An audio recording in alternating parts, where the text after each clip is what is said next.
Salut tout le monde. On s'est déjà tous posé la question, non? Comment le son d'une guitare ou même une simple parole arrive jusqu'à nous?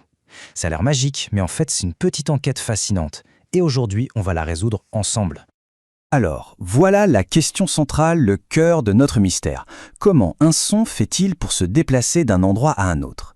Pour le découvrir, on va enfiler notre casquette de détective. C'est parti! Et comme tout bon détective, on a besoin d'outils. Pour comprendre le son, notre kit est super simple. Il ne contient que 3 éléments, 3 choses à voir en tête et tout deviendra limpide. Premier outil, l'émetteur. C'est super simple. C'est le point de départ, la source de tout. Pensez à une enceinte qui joue de la musique, à un oiseau qui chante. C'est là que le voyage du son commence. Deuxième outil indispensable, le récepteur. Forcément, si le son part de quelque part, il doit bien arriver quelque part. C'est la destination.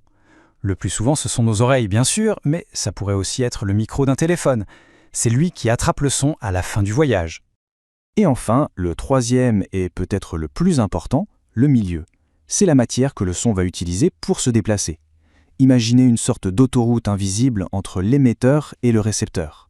Sans cette autoroute, le son est bloqué. Il ne peut aller nulle part. Bon, on a nos 3 outils en main. Le mieux, c'est de les tester tout de suite, non? Alors ouvrons notre premier dossier. Une scène que tout le monde connaît, la salle de classe. Regardons bien cette image. Avec notre nouvelle grille de lecture, on devrait pouvoir analyser la situation. Qui produit le son et qui le reçoit? La réponse est juste sous nos yeux. Alors verdict? L'émetteur, c'est bien sûr la maîtresse. C'est sa voix qui est la source. Les récepteurs, ce sont les oreilles des élèves. Et le milieu alors, cette fameuse autoroute? Eh bien c'est tout simplement l'air de la pièce. Le son voyage à travers l'air pour aller de la bouche de la maîtresse aux oreilles des élèves. Simple, non? Premier dossier résolu? Ok, c'était peut-être un peu trop facile. Pour voir si notre méthode fonctionne vraiment partout, changeons radicalement d'environnement.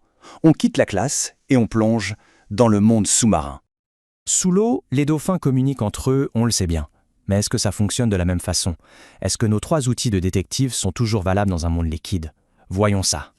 Allez, on ressort notre kit. L'émetteur, c'est le dauphin qui émet son petit clic. Le récepteur, c'est l'autre dauphin qui capte ce son.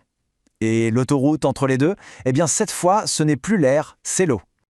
Et là, on met le doigt sur quelque chose de crucial. Le son a absolument besoin d'une substance pour voyager. Ça, c'est non négociable. Mais cette substance, ce fameux milieu, ça peut être plein de choses différentes. Dans la classe, c'était un gaz, l'air. Avec les dauphins, c'est un liquide, l'eau. Le principe, lui, reste exactement le même. Et voilà. Avec ça, on a tout ce qu'il faut. On peut maintenant regarder et surtout écouter le monde qui nous entoure d'une manière complètement différente, comme de vrais enquêteurs du son. Juste pour être sûr, on récapitule une dernière fois ce kit magique. 1. L'émetteur, d'où vient le son. 2. Le récepteur, où va le son. Et 3. Le milieu, l'autoroute que le son emprunte. Avec ça, on peut tout analyser. Pour finir, un petit défi. Tendez l'oreille, là, maintenant. Quel est le son le plus proche? Essayez de jouer au détective. Qui ou quoi est l'émetteur? Parfois, la réponse est juste à côté. À la prochaine pour une nouvelle analyse.